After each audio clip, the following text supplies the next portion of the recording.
Hello again. As you know, I'm Eli the Computer Guy, and we're here at 1776 in Washington, D.C. This is considered an incubation platform. So I'm with the co-founders of 1776, Donna and Evan Burfield. And basically, we're going to talk today about how 1776 got created and some of the nuts and bolts about how all of this works in case you're interested in trying to do this in whatever neck of the woods that you're in.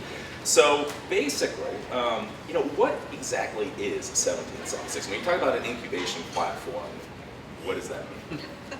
Yeah, it's a very broad term. So if you break that down into its fundamental elements, it's a campus which is ultimately going to be between 60 and 80,000 square feet of space to house a number of programs. So we have a membership program where up-and-coming startups can co-work and get access to the programming and resources they need to grow.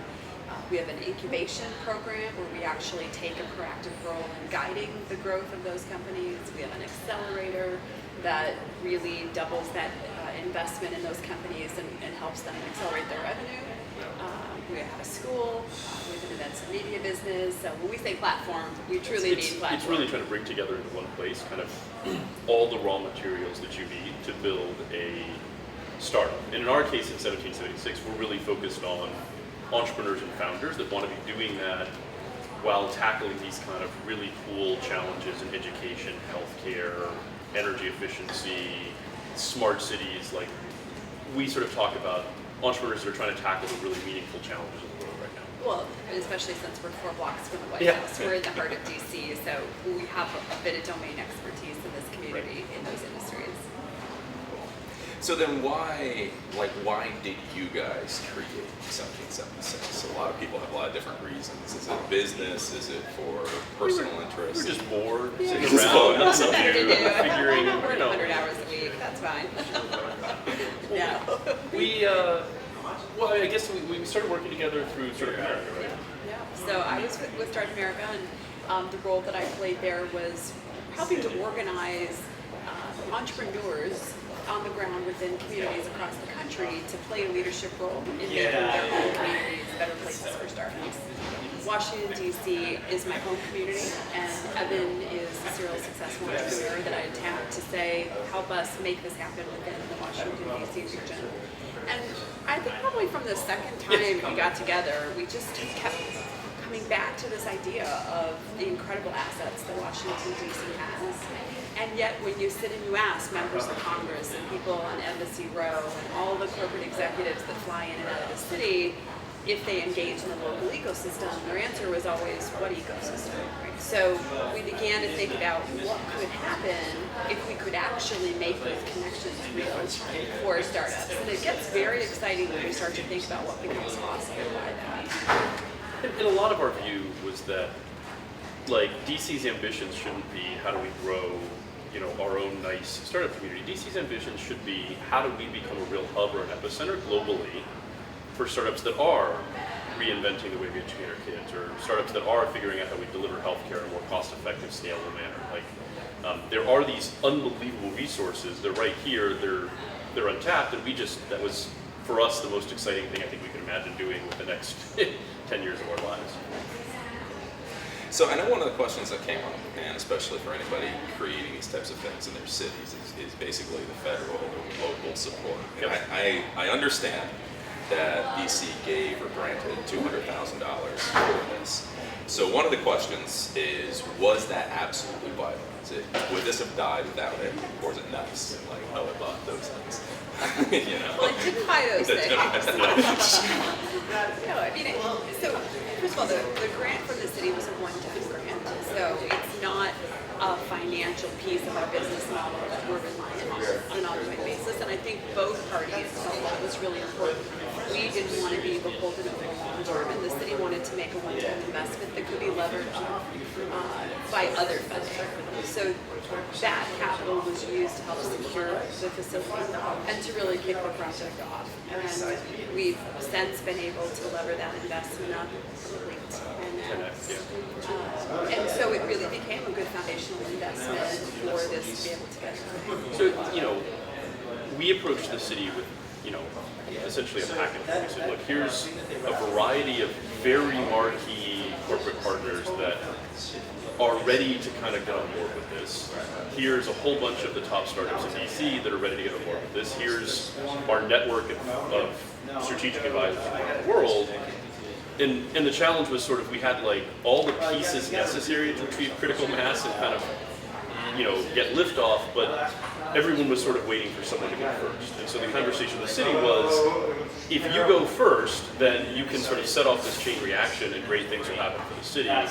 But it wasn't kind of asking the city to take a flyer. It was more like, here's Microsoft, here's our other big partners, here's Social Tables and IDMe and other key startups that are ready to kind of move in the day it happens. So, I think the city's been extremely pleased with that kind of one-time investment. Now, do you think this is a DC thing, or do you think if you were in Omaha, it would be as receptive? I mean, do you have any idea? Well, so we're definitely leveraging the unique things we have in DC, right? So if you go to Omaha, they have their own equivalent list of unique things. They're just different things, right? So part of what we tell anybody, and literally dozens of people from around the world have reached out to get advice from us, which we're constantly willing to do. Our counsel is think about what makes your community unique, and then figure out how you leverage the hell out of that, right? And for us, we have an embarrassment of riches in our community. There's no reason why we shouldn't be able to connect all of the assets we have here to help incredible startups, and that can become a magnet. In Omaha, it might be something different, but there's still something every community can leverage. Well, if you think about it, it's not accidental that what we're doing in DC is called 1776 and it's focused on grand challenges, but the equivalent to us in Cincinnati is the Brandery and is focused on consumer brand startups because, gosh, Procter & Gamble is based in Cincinnati. Like, thinking about what is it that you have is something that it's surprising that more people doing these things don't really think in those terms. Everybody's focused on how do we become a Silicon Valley, and the reality is Silicon Valley has its own set of unique things, right? So that's the wrong question to ask. The question to be asking is what do we have that we're not putting to use, that if we put it to use, could really create an amplification impact on the community. So, with DC, like, why did you guys choose DC? Did you just happen to be here at the time? I think both of us share, in addition to just a passion on entrepreneurship and startups in general, I think both of us are really fascinated by these big challenges. We think that it's the next major economic opportunity for startups and that it's one that's vitally important. So the last 10 years have been really focused on all these innovations in our consumer lives. So Facebook, Twitter, Instagram, like Amazon going to the next level, all this stuff that allows me to get information and goods and services and all that stuff right at my fingertips. And that's been awesome. But I still have to fill out paperwork in quadruplicate to enroll my son in school. And so how do you start tackling those big problems? These are massive markets, right? So if you think about the consumer web, the entire online ad spend, $80-90 billion a year. The amount spent on education in the US, $800 billion a year. Healthcare is over $1 trillion. Energy is over $1 trillion. Right? These are massive markets with huge opportunities for disruptive innovation. So for us, these are important problems, but they're also problems where smart entrepreneurs can generate some hugely scalable and very lucrative companies. So if you're us and you're passionate about startups and tackling those problems, and you happen to live in DC, live in Washington, D.C. it all Why comes would we together. not put that all together? But it's also worth noting, like, both of us are, in some sense, like, you weren't born in Washington, you were born in, Canada by way of Michigan. I was actually born in Canada, I grew up in Michigan, right? But I've lived here for 7 years, and I've run tech and health firms, and we've done startups in those spaces, and I know there are some major structural challenges in those industries. You go and try to sell to the public school, right? Like, that's a recipe for this. But the reality is that's where most of the really interesting innovation is coming from these like startups. And the solution to those structural challenges oftentimes lies right here in our own backyard in DC. So I just think we think about the possibility of if we can eliminate some of those structural hurdles and unleash these innovative minds on these industries, it could be extraordinarily transformational. And then, so why did you pick this building? I suppose, these couple of so when somebody's thinking about this, like what brought you to this particular building? It's interesting, right? Because start with the broader premise, which was we had this huge question when we were first getting started from a bunch of people of like, wow, is there enough startup activity in the region to even support something like this. And so we went out and we really looked at, Angel List, and we said, roughly speaking, there's 1,000 companies right now today that are actively raising capital on Angel List across the greater Washington region.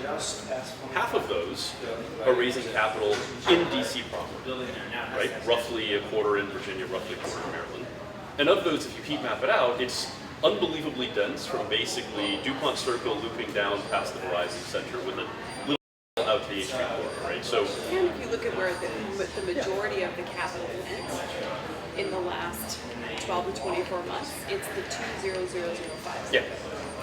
Which So we're square in. smack in the middle of it. And oh, by the way, not only are we, so purely from a startup lens, we're smack in the middle of where all the startup activities happen anyway, and we're 4 blocks from the White House. We're a block and a half from the K Street. We're a short taxi ride from the Capitol. We're a little bit longer taxi ride from Embassy Road, right? Like we're right in the, when you walk into this building, right, like you feel like you're in iconic Washington when you come here. The Washington Post is across the street, right? Like, and that was important for us because the goal for us is to be, helping to grow and accelerate the community that's here, but it's also about opening up our city to startups all around the world, and we just felt like if they were going to come to Washington, they wanted to come to Washington.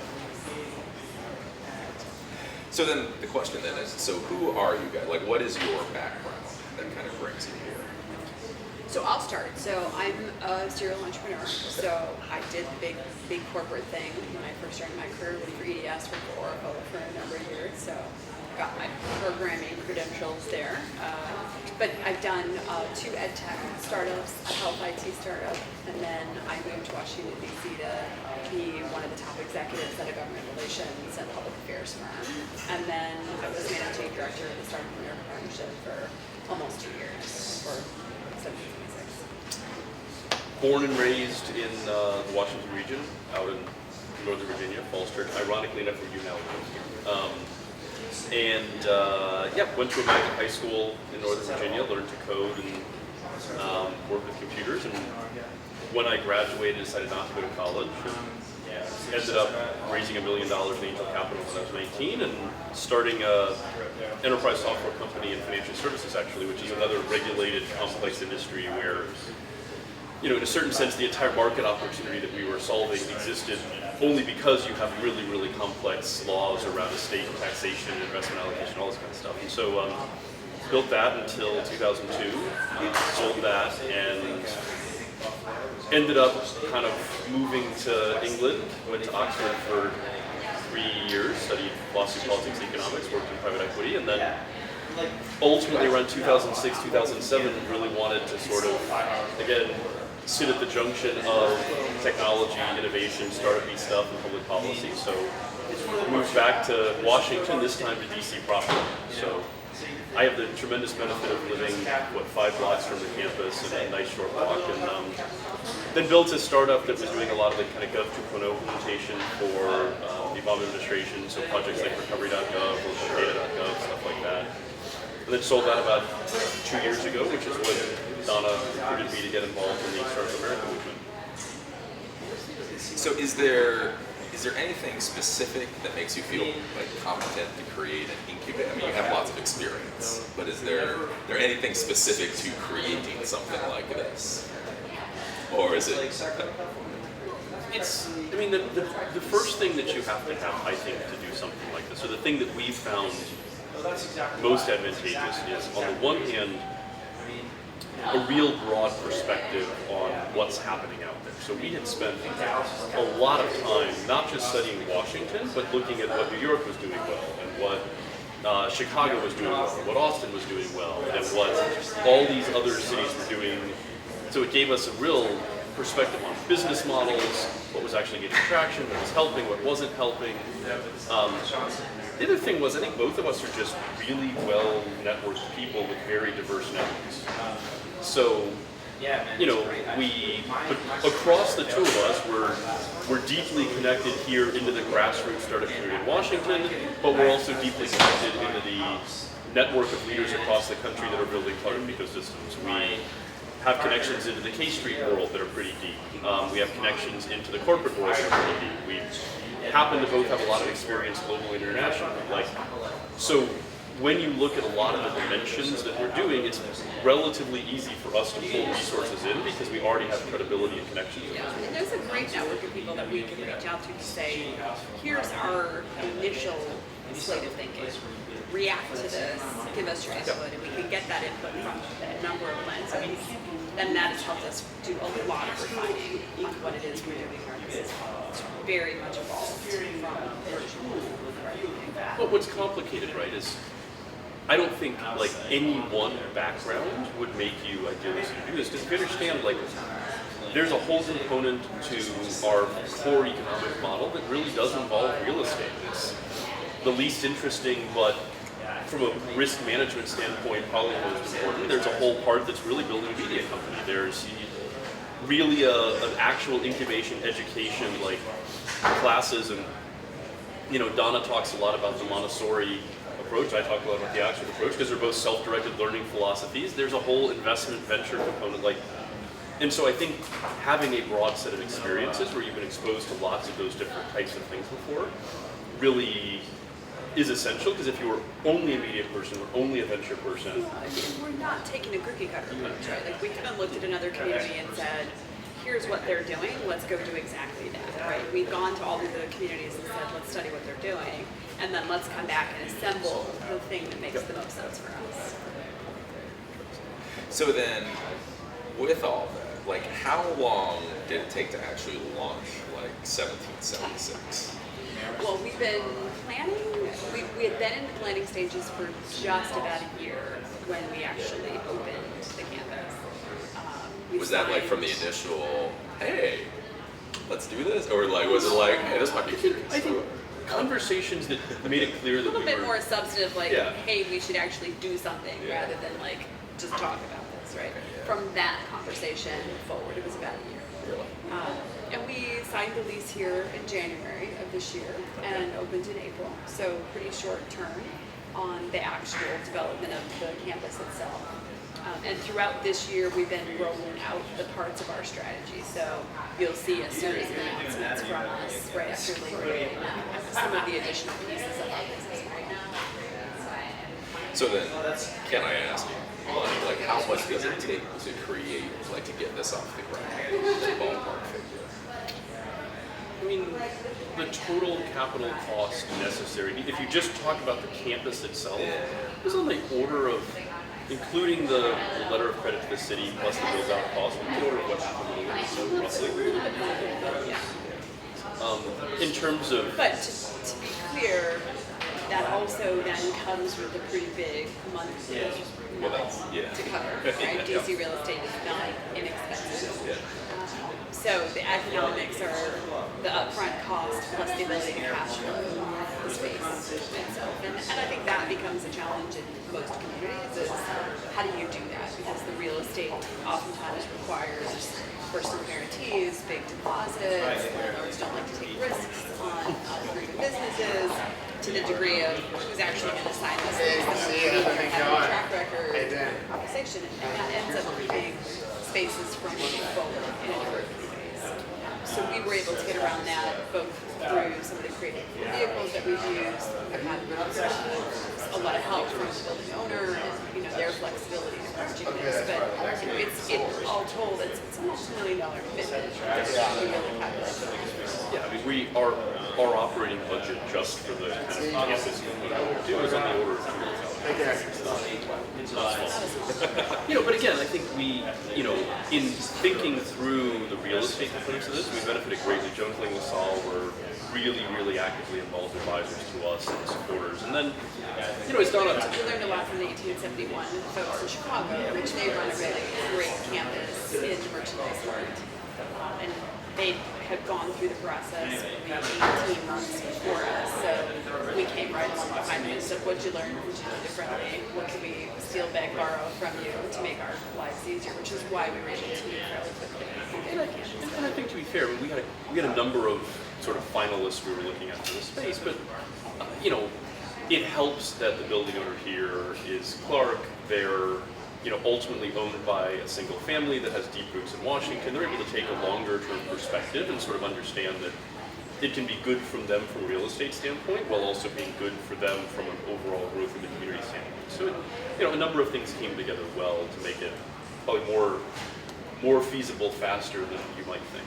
Yeah, and we like the fact that the building is structured so that we can take down additional floors. So if you look at like the equivalent 1871 Chicago, it's one massive floor. It's all in the same space. So we like that we can divide it up and do different things for the different floors in the building. So it has the right footprint for us. So for approximately 500,000, so you got 200 from the city. Where did the rest of the funding for the initial build out? So we have other sponsors that have come on since. We have Microsoft, we have Comcast, we have Good, Hulu, Capital One, CDW. A whole slate of partners that have been really good to us and want to be a part of what we're building here. So in addition to helping financially, they're also providing mentors to do office hours, programming to help the startups really accelerate their growth. So it's a good multifaceted set of partnerships. So it's not like loans or selling stock or something. No, and I mean, I think part of what's been great is that I think the business model came together, frankly, even faster than we were expecting. So I mean, we're already in a position where it's already self-sustaining, it's moving along nicely, which gives us the flexibility to sort of start thinking about how else can we add value, what other things can we do, and continue to kind of roll out the rest of our business model kind of on target. So going forward, then how do the bills get paid? So I know there's memberships, there's that kind of stuff. Does that actually cover everything? So every part of the business has a business model, right? Okay. So the campus has a membership model. Yeah. Our members pay a monthly fee to access the space and all of the programming that goes along with that. And then we have an events business that is traditional events revenue, events venue charges, etc. So if you think about each component of the model, it's designed so that it ultimately can be self-sustaining within the team that's running it and the programs we offer. And we do. I mean, even inside our overall team, there is a team that is focused on the campus. There's a team that's focused on the incubator. There's a team that's focused on events and media, right? And so, each team is ultimately accountable for and centered around delivering on their business model. I mean, we're at the end of the day, right? Like we're entrepreneurs, we're business people. We think in that terms, and we want this to be, massively successful. That's why, from our perspective, right? You don't just because you're doing something that has the potential to have community benefits. I don't think as an entrepreneur you suddenly drop your smart business person hat when you get into it. So I guess that's the next question. Is this then supposed to be a profitable venture and more than just pay cheap salary? There's two components. Yeah, there's two parts to it. So, Been talking for like 10 minutes. which is the campus, the membership, the incubation, the education elements of what we do. Because we do feel like that's a broad community benefit. It's something we want to make accessible to the community. It's easier to do that in a not-for-profit vehicle. We've held over 50 community-oriented events since we launched. Well over 50, yeah. It's between, literally 8 to 10 different events happening every week, evenings, weekends, lunch events. And many of those are organizations that are volunteer run, they're not charging anything, they're free events. And so, we charge very bare bones fee to make sure that we get our HVAC and other costs covered. But literally, if you're running an event with high-growth startups, you can have it here. It's those kinds of things that we think benefit the community because it creates density, it creates the opportunity for the startups to get here, to get access to the kinds of help that they're not necessarily getting in an organized, really scalable way today. But there also is a for-profit part to our business, and that's the entrepreneur in us that we want to take a very capitalistic view, right? So as much as we can provide education and programming to the startups, we also want to be able to open our connections. We want to be able to provide the funding to the startups. We want to participate in the upside of what we're able to do to help them grow. So it's both. And that is also along with incentives. I mean, if you look at it, the parts that we feel are primarily oriented towards benefiting the community fall within the nonprofit.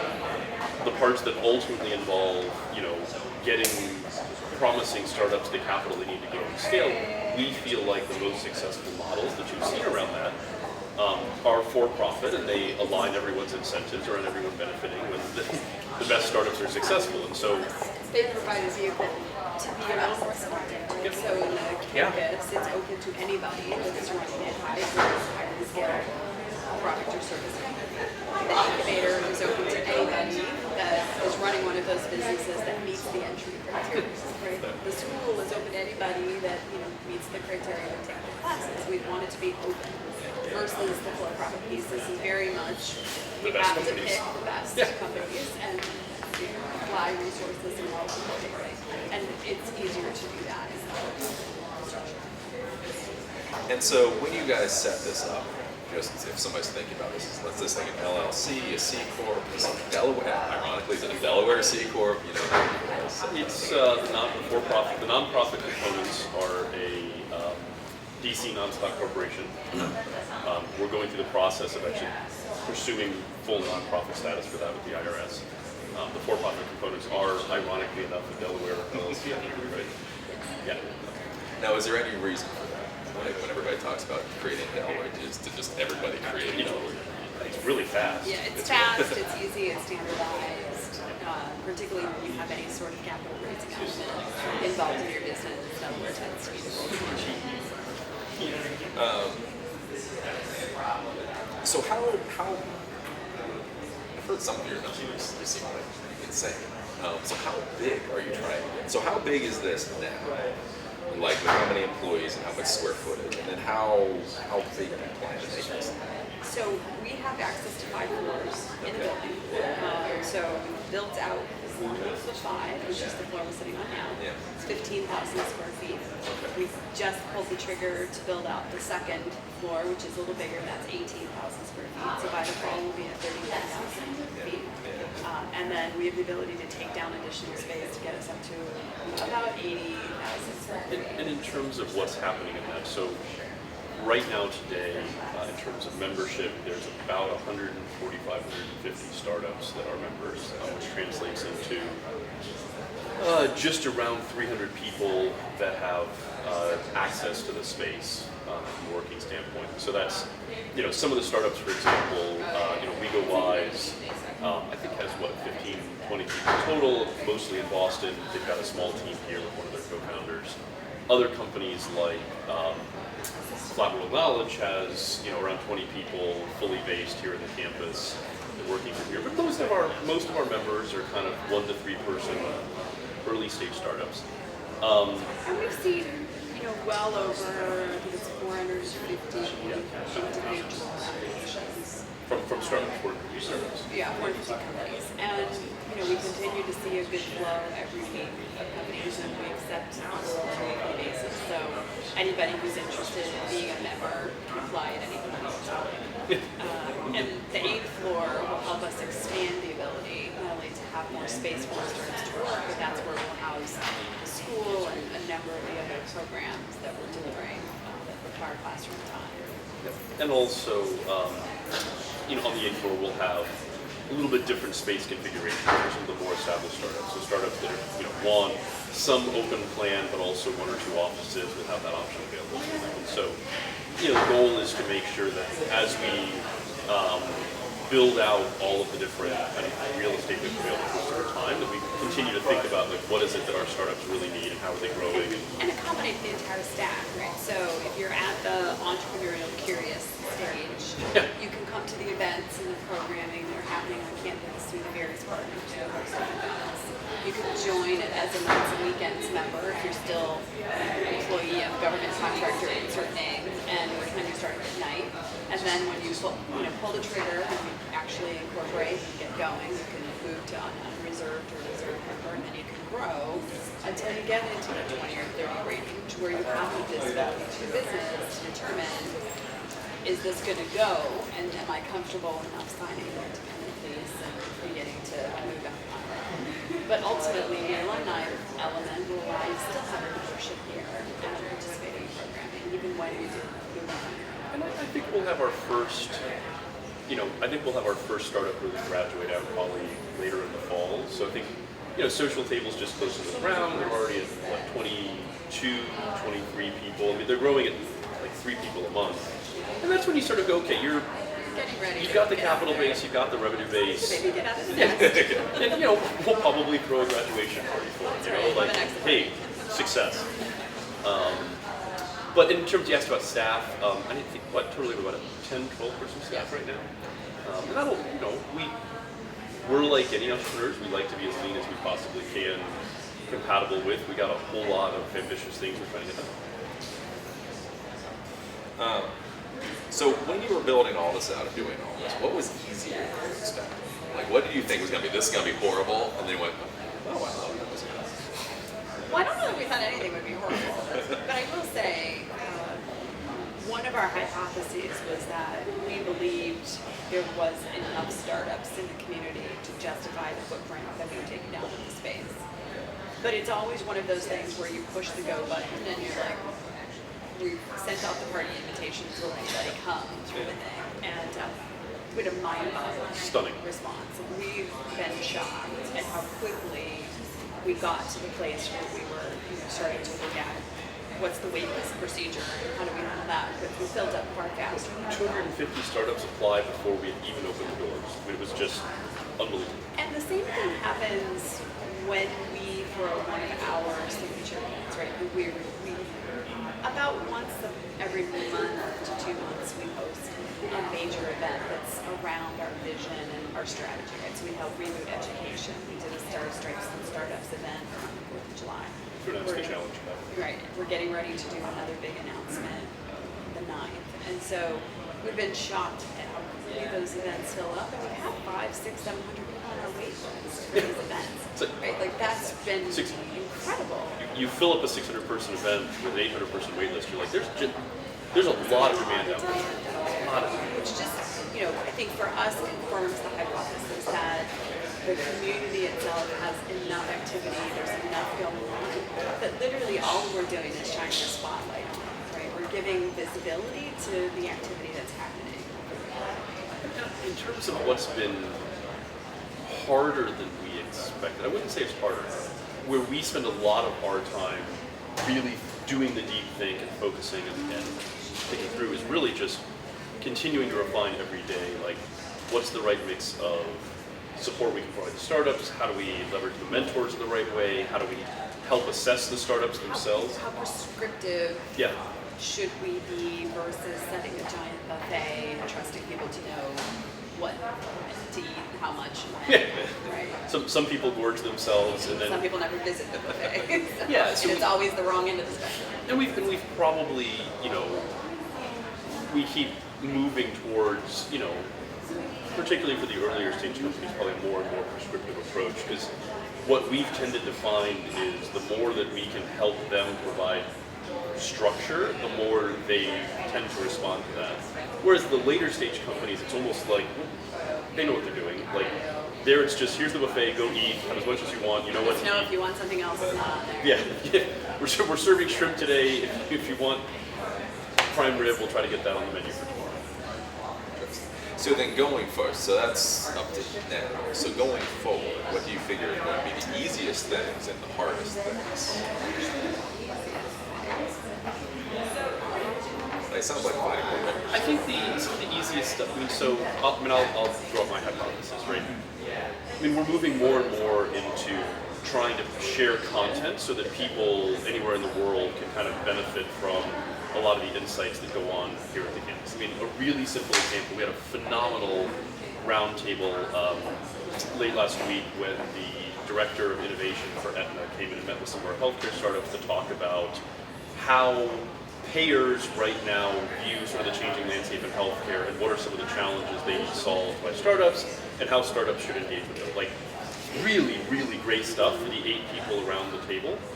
But a lot of what we're getting more and more focused on is how do we take some of those insights, write them up, put them in a digestible format, and share them out to kind of anybody out there. And I think what we're finding is like a lot of it for us is just getting the writers and the people that can kind of capture that content because we're already at a point where the content is there. It's happening real time, and you're like, oh shoot, like that would have been something that we really want to capture and share, right? Because this is really about the broader community, not just the 8 people in the room. And so I think the complexity of that, and also the overlay of that content, is getting in mentoring sessions, in office hours, in the programming that we're putting on, in the events, classes, all of the elements of what we're doing. And so it's figuring out the multi-dimensional overlays of how this whole thing doesn't just become 1 plus 1 plus 1 equals 3, but 1 plus 1 plus 1 equals 10 for the broader community. I think there's also, in terms of what, what's challenging what we really think. I mean, I think as more and more of what we're doing is increasingly global in scope. So we're doing the Challenge Cup. We're getting an increasing number of applications coming in from startups that want to engage with us virtually rather than physically. So we're spending a lot of time thinking through, okay, there's a gap between you're physically here every day at the campus or most every day, and oh, by the way, you're just reading about something interesting that happened on says, and we see this a lot from international startups or from startups in some of the more emerging cities in the US of, look, I have angel capital, I've got some talented people, I've got a really cool idea, what I just don't have access to in my ecosystem is mentorship. Can I become a virtual member of 1776 and interact with your members? And so we're putting a lot of thought into everything from the just nuts and bolts technology and logistics of that, how the program is structured, how we assess startups globally. Leader access, how do you control how you're virtual versus in person. So, we're sort of that overlay starts to get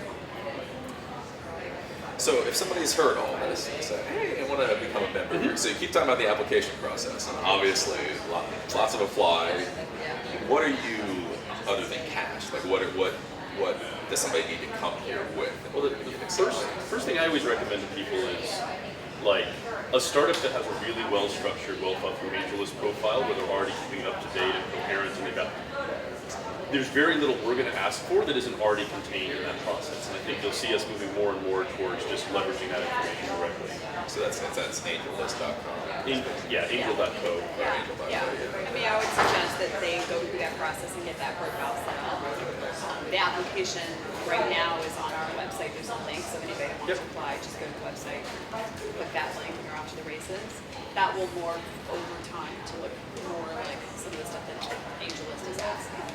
Because our emphasis is on highly scalable business, so we need demonstration that your brain is orienting towards how do I grow the heck out of this thing, not how do I create my own business, or I'm a freelancer or consulting firm or a mom and pop shop. It's like anything else. It's kind of like you can send your resume in when you apply for a job, but you can guarantee if the hiring manager is interested, they're going to go look at your LinkedIn profile. It's kind of the same way, right? Like we have an application process, but we're absolutely going out and looking at what are you doing on AngelList, what are you doing publicly, does your website make sense, are you engaging in the right way with stuff, and we look at that, particularly as we've gotten closer to capacity, and it really is increasingly like we need to make sure that the startups that we're letting in as we have less and less free space left are the right ones. And some are coming to us through member referrals. So all of our members are listed on the site, so I'd suggest somebody go through that and see if there's someone in their network they know. That speaks volumes to us if somebody's getting referred in by a member or a mentor. So it seems a big thing is the idea of scale.